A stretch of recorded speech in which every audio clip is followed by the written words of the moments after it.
Bonsoir à tous.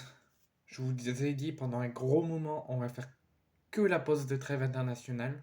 On va parler que de la trêve internationale, de l'équipe de France et des autres sélections qui jouent pour un simple match amical, parce qu'ils ne disputeront pas l'Euro, ou un match amical de préparatif pré-Euro pour se préparer au mieux possible pour aller dans une bonne direction et dans une bonne dynamique au mois de juin prochain en Allemagne. Donc, je vous l'annonce, je n'ai toujours pas les compositions officielles de France-Allemagne, qui ne devraient pas tarder. Je vous ai publié une vidéo sur le match de ce soir entre France-Allemagne pour les compositions probables, et j'ai fait un gros point sur cette rencontre et sur les enjeux. Mais il y a d'autres matchs amicaux, de très gros chocs en dehors de ce France-Allemagne. Il y a bien évidemment Angleterre-Brésil. C'est un très gros choc de notre football moderne. Et s'il n'y avait pas l'équipe de France qui jouait ce soir, je n'aurais pas regardé excusez-moi, j'ai eu un blanc.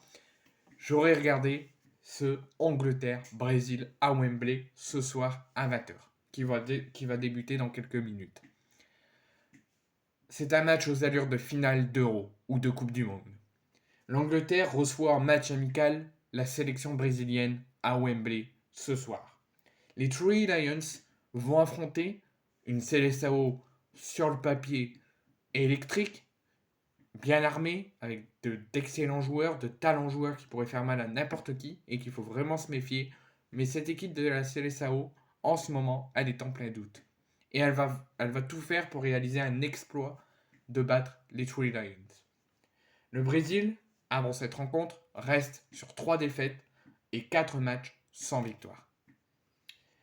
Le nouveau sélectionneur brésilien va pouvoir faire ses débuts face à l'Angleterre et essayer de relever le Brésil.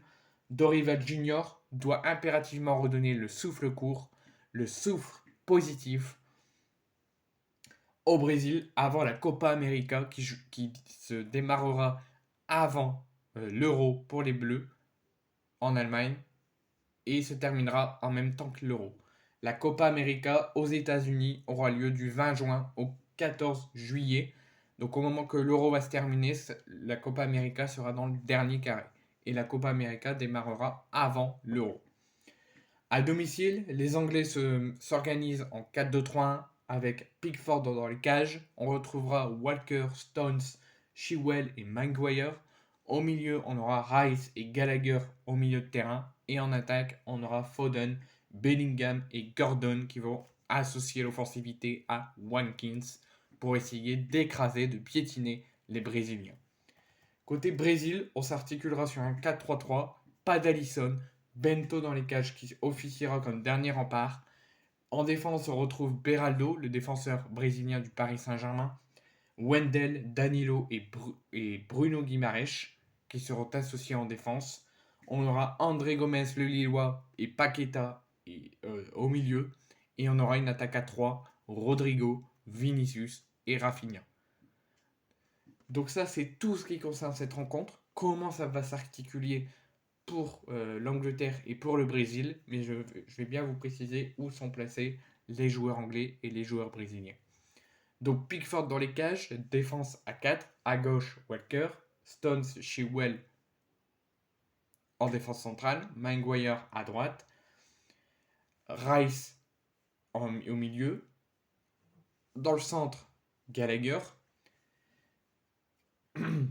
Foden à droite, Bellingham en tant qu'ailier, Gordon à droite et Watkins à la pointe de l'attaque. Côté brésilien, Bento dans les cages, défense à 4, Beraldo à gauche, Bruno Guimaraes à droite, Wendell et Danilo en défense centrale, André Gomes, Paqueta et Rodrigo au milieu, et une attaque à 3,